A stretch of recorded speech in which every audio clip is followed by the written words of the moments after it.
Residential sales comparison and income approaches, page 54. Final array of the selected comparable data.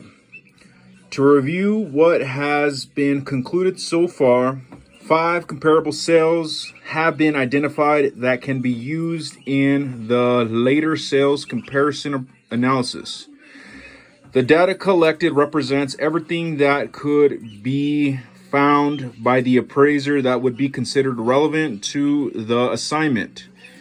Granted, one or more of the sales might be slightly weak or need to be discarded.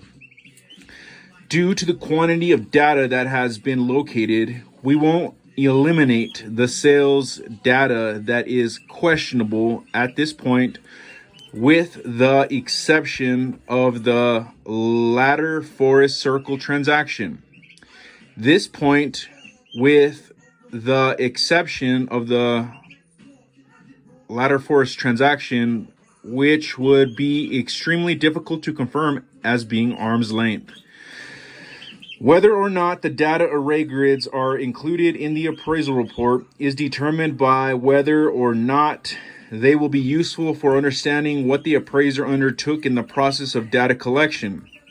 The intended use and the intended user will guide the appraiser as to what will be appropriate and helpful if not integrated into the report. The data array grids are useful for documentation contained in the appraiser's work file to document the appraiser's data collection effort.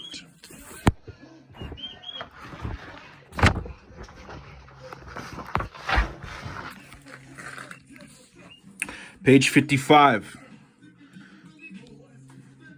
shows the grid going down the sales price column. You have comp 1, which is 447 Birch, sold for $385,000. Comp 2 sold for $337,000. Comp 3 sold for $309,000. Comp 4 $319,000. And Comp 5 $342,500. On the date of sale column, Comp 1 was 3 weeks ago. Comp 2 was 4 months ago. Comp 3 was 2 months ago. Comp 4 was 3 months ago. And Comp 5 was 1 month ago. On the location column, our subject's on a cul-de-sac. Comp 1 is on a cul-de-sac. It's only 3 doors away in the same subdivision. Comp 2 is a through street 1 block away, but it's in the same subdivision. Comp 3 is in a cul-de-sac. It's 3 blocks away, same subdivision. Comp 4 is a through street 6 blocks away, adjacent subdivision. And Comp 5 is a through street 16 blocks away, it's a different market. Going to the sale terms column, our subject is assumed cash equivalent.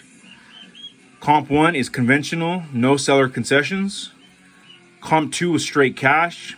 Comp 3 was conventional, no seller concessions.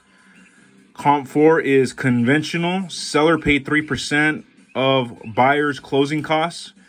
And Comp 5, conventional, no seller concessions. On the sale conditions column, our subject is assumed typical.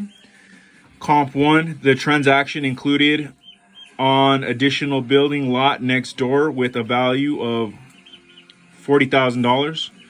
Comp 2, no atypical. Comp 3, sold with first offer to expedite the owner's relocation. So that's pretty much like non-arm's length, I guess. Comp 4 was no atypical, and Comp 5 was no atypical. On the style/design column, our subject is a 1-story ranch.